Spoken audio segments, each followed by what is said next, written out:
Hi, Rob Sheely here. It's not uncommon that I have a patient that asks me how I got into chiropractic. And it's a story that I really do like to tell because it's not just something that I did by happenstance. It's not something where I woke up and said, I think I'll be a chiropractor. Um, I'll tell you the story. So there was an 11-year-old boy, and he was with his family, his mom and dad, his older brother and his wife and his younger brother. And they were in Michigan, and they were in their swimming suits, and they were going to Devil's Lake. They were in a Scout International truck. It was one of those red trucks with a white top. Some of you might remember that. But it's kind of the forerunner of a SUV. And they were driving on the hills around Hudson, Michigan. And they came up to a hill where a sign said don't pass, obviously. And there was a car that tried to pass and came up over the hill and saw another car coming, slammed on the brakes, and slammed in behind this International Scout, trying to get behind it because it was going to crash head on into the other car. Well, what happened was this vehicle behind hit the left rear bumper and hooked itself against it, and it flipped the International Scout truck on its side. It rolled on its side over 3 times and slid across the road and hit an I-beam mailbox.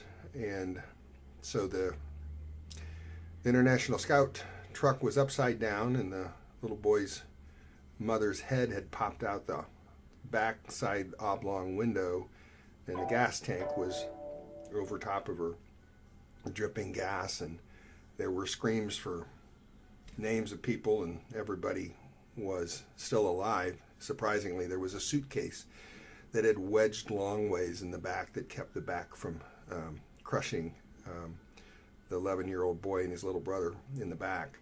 Of course, ambulance came, took everybody to the hospital, and the little boy's mother was taken most seriously injured with a big goose egg hematoma in the back of her head, and took her to the hospital and x-rays for everybody, and surprisingly no bones were broken, but this little boy's mother developed some severe headaches, and they tried all kinds of things, and finally somebody, actually the pastor of their church, said, well, why don't you go see this chiropractor?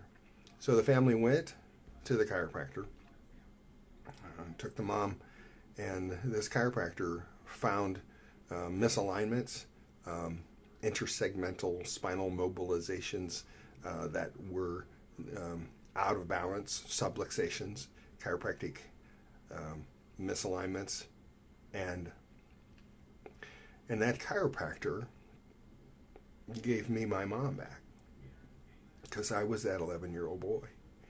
And from that point on, my dad said to me, he would point to me and a crooked finger, and he said, Robbie, you sure would make a great chiropractor.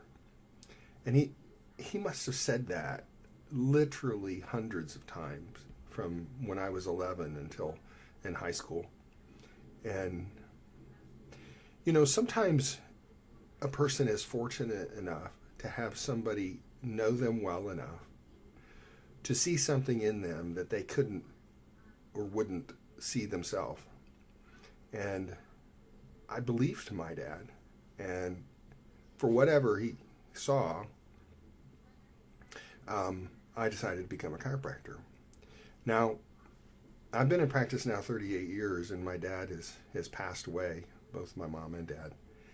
And my dad was in a rest home in the later parts of his years. And at one point, I asked him, I said, Dad, did you really see something in me, or did you just want free chiropractic care the rest of your life? And he laughed, and he couldn't talk real well. He had a bit of a lisp. He had had a stroke. And he said, saw something. I actually have a video of that. And that's how I became a chiropractor, you see. I think that I was called to be a chiropractor. I think that sometimes really bad things can happen in a person's life that have events that unfold in a person's future that can make things great. And, for my dad, I decided I'd be the best chiropractor that I could. And I started practice in 1980, and I love what I do. I love every day of it. I don't believe that I've ever felt like I had to go to work one day in my life. And so that's how I became a chiropractor. I'll talk to you later.